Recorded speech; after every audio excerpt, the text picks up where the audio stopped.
This tutorial is for the herringbone half double crochet.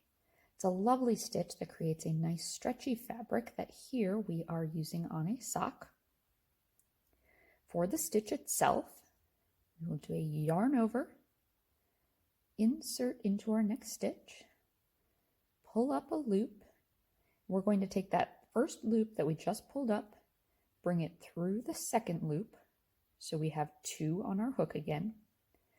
We'll do another yarn over and pull that through both loops.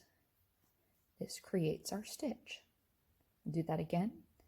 Yarn over, insert into the next stitch, pull that loop through the stitch and through that first loop, 2 again, yarn over, pull through both loops to create our stitch.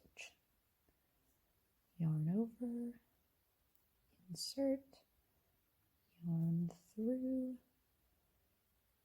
that first loop, yarn over, complete the stitch.